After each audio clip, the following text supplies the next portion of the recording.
Hello there, my fabulous friends. Right. I want you to think now about the best manager you've ever had. Maybe they weren't the most charismatic, or maybe they didn't promote you, but the one you would even now pick up the phone for. Hold that person in your head, because today's episode is about why we'd follow them anywhere and what they were doing quietly that the rest didn't. Welcome to Unshakable Her, helping ambitious women who are constantly second-guessing themselves to build the daily habits that compound into unshakable confidence. I'm Caroline Esterson and I'm in your corner. And today it's Monday, which means I'm telling a story. Because the best way to see your own situation clearly is to listen to someone else live it first. Then we'll crack open the unspoken rulebook of how power, promotion and visibility really move so that you can stop second guessing and start moving away from imposter syndrome and towards the influence you deserve. Grab your coffee. Let's go. In the next 12 minutes or thereabouts, you're going to meet the kind of manager people build their careers around. You're going to spot the difference between charisma and trust and stop confusing the two. And you'll learn why the managers everyone wants to work for never actually have to ask. So let me tell you a story. Meet Ruth. Ruth isn't the hero of any LinkedIn post. She doesn't do TED Talks or self-promotion.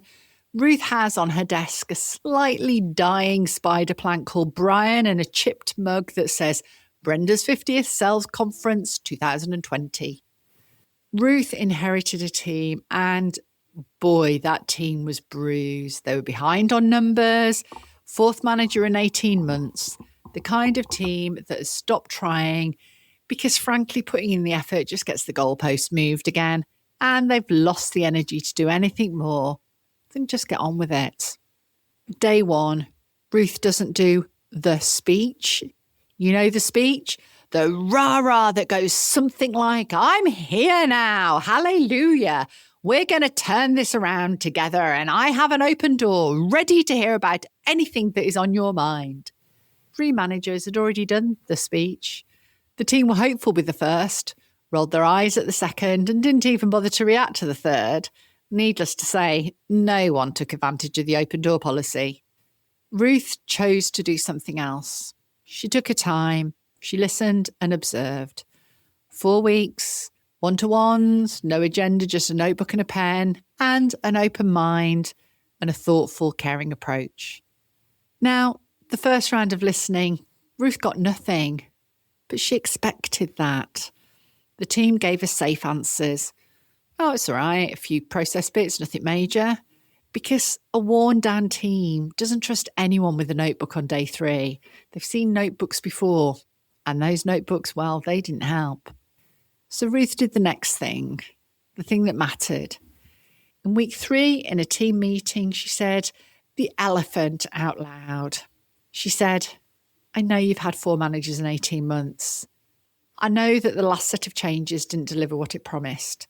And I'm not going to pretend that that didn't happen. And I'm not going to ask you to trust me yet, because frankly, you'd be daft to.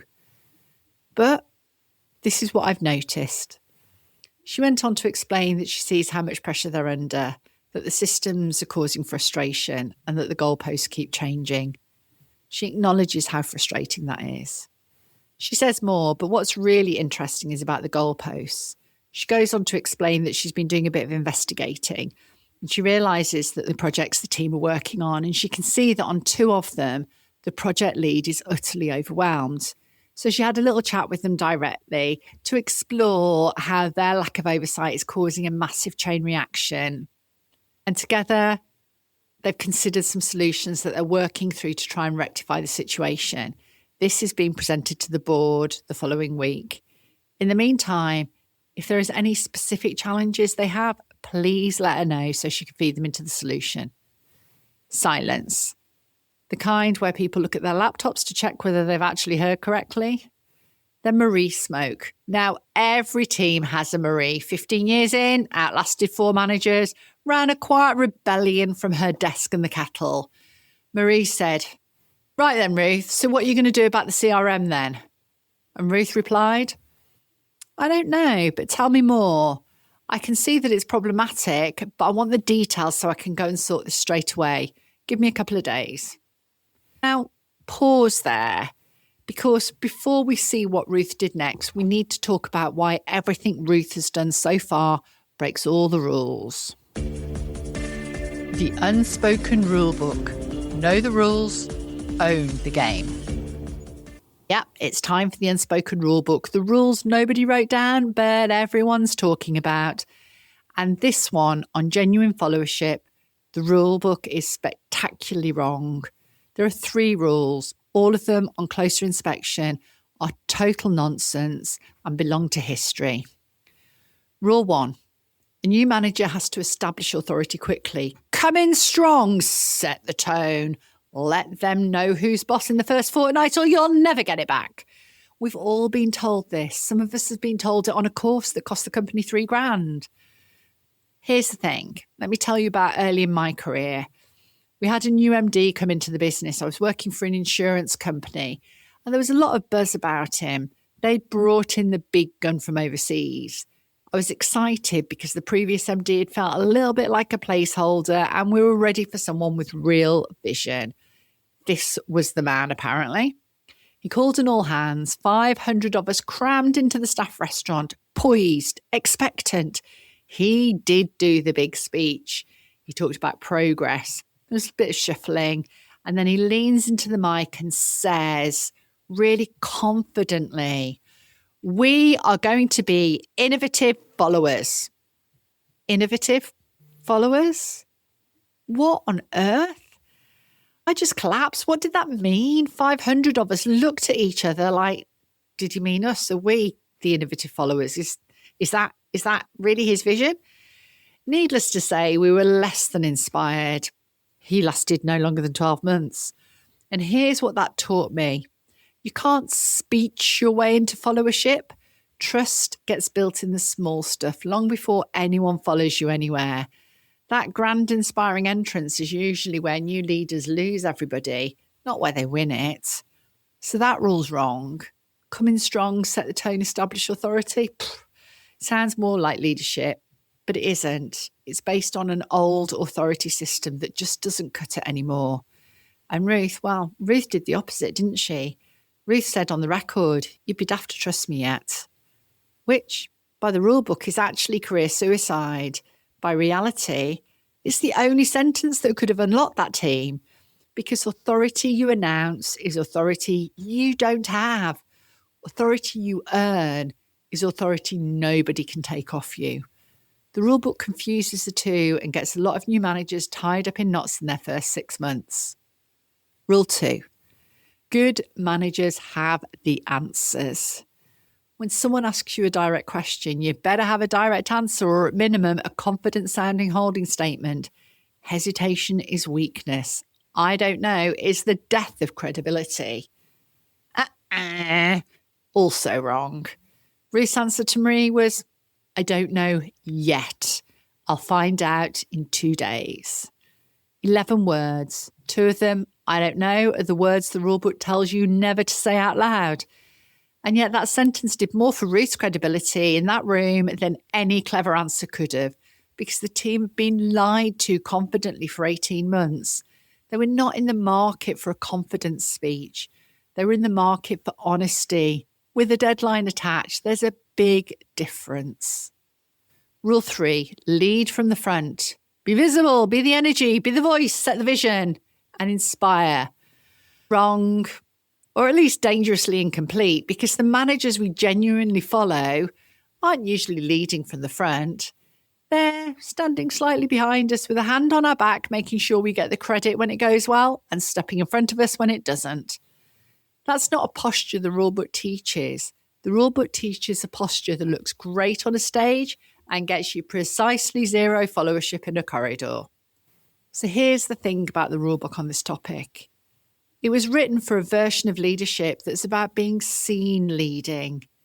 Genuine followership is built by people who are willing, for a long time and often in really unglamorous ways, to not be seen leading, to be quiet, dependable, accurate, patient even.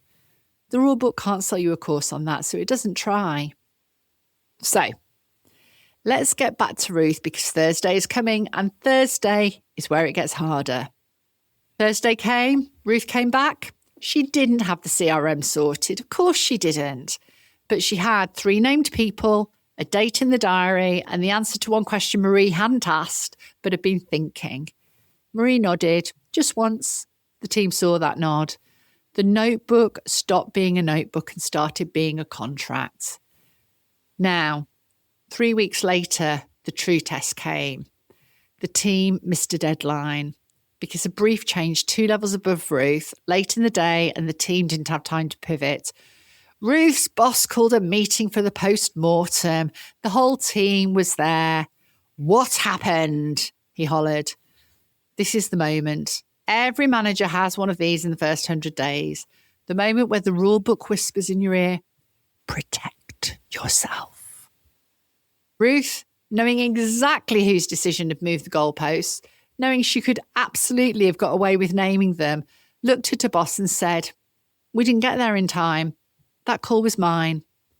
That's it. No throwing anyone under the bus. No, well, actually, this is what happened." She took it. And that's what nobody tells you about that moment. It's not that the team thinks Ruth is brave. It's that the team realises, possibly for the first time in 2 years, that they're safe, and safety is the floor that everything else gets built on.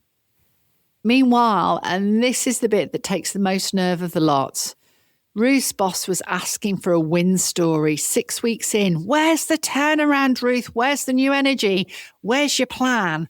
And Ruth essentially said, "Not yet. No, we're building momentum, slide, She absolutely knew that her team would clock a premature win story instantly and revert. The cynics would be right again. The notebook would go back to being a notebook. So she lived in that gap. She became more trusted by a team, even if she wasn't yet trusted by a boss. For months, quietly fixing the small stuff, the CRM access, the meeting nobody could remember why they went to, the approval that took 11 days to come back from finance. 1 a week, no big announcement, letting Marie tell the team what was actually changing because Marie's word counted in that team, and Ruth still didn't quite. 6 months in, the numbers properly turn. This isn't a flicker, it's a trend. 18 months in, they're buzzing. 3 people on a team, 3 good people, turn down internal moves because they want to wait to see what Ruth gets next. They know she's going somewhere and they want to go with her where she goes.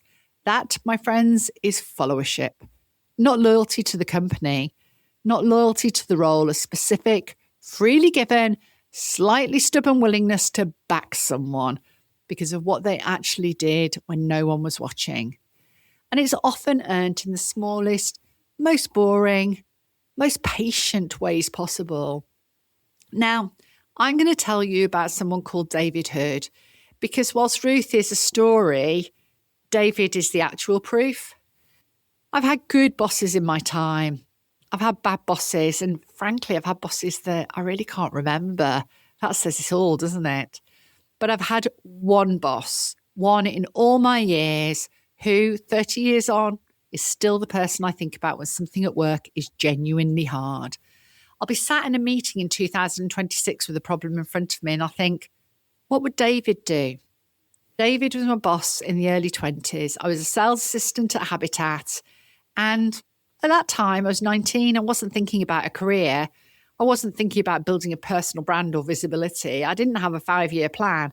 I just loved my job. I really loved it. I loved the customers. I loved the stuff we sold. I got a proper kick out of helping someone work out what would actually make their living room feel like a home. What David did, and I didn't see it at the time, although I do now, is he tapped into what drove me. Not what drove the team in an abstract way, what drove me specifically. And he also did the same for everyone else in their own way. So I started making mood boards for customers. It wasn't part of the standard service. I just enjoyed it. Customers loved it. And funny how this works, they also spent more. David noticed. He didn't stop me. He didn't formalize it into a process and ruin it. He just let me run with it. When customers needed curtains in a hurry and we couldn't deliver in time, David let me make them on shift, take them round to the customers' houses and help them hang them.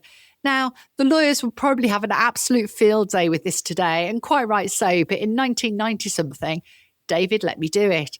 And the customers told their friends, and those friends came to our store and asked for me. When we started opening new stores, David put me on the store opening team so I could extend my relationships within the company, deepen my product knowledge, and meet people across the business. He invested in me visibly. And here's the bit that I think is really important. It wasn't all sweetness and light. David and I had some real rucks together. I was a fiery 19, 20, 21-year-old. For example, there was a promotion I expected to get and I didn't get it. And I was predictably gutted. But David took the time, and this is the bit that's really important. David took the time to sit me down when I was calm and tell me clearly why I hadn't got it and exactly what I needed to do to get the next one. That was hard, and most managers I know would have sugarcoated it. Not David. He told me I needed to be less maverick and more team. That's pretty big stuff to hear. It was a hard message, and I didn't love hearing it. I walked out a little pissed, if I'm honest, but I knew it was true, and it became the foundation of every promotion I got after that. He gave me the gift most managers wouldn't give you, because most managers haven't earned the right to, and they're probably frightened of it too. Now, there is a temptation to make David sound like a saint. He wasn't being saintly. He was being smart. I sold more. I stayed longer. I opened stores for him. I went the extra mile on every single shift. So did many others on the team. 30 years later, I'm sat in front of a microphone telling thousands of you about him. That is the return on genuine followership. It's not a charity project for the manager. It is the highest yielding leadership strategy that has ever existed. So when I say, what would David do? That's what I'm reaching for, not his exact words. His instinct, his approach, his refusal to crush the bit of me that was working, even when it didn't fit the standard process. And his willingness to tell me the hard truth because he'd earned the right to. Every one of you listening has either had a David or you're still hoping you will. And if you manage anyone at all, the question is whether in 30 years, will one of them be sat somewhere telling someone else about you? That's the bar, the one that you're aiming for. Okay, so Wednesday, we're going to dig into the science while your team's brain decides chemically and measurably whether to give you their effort or just their attendance. That's it for today.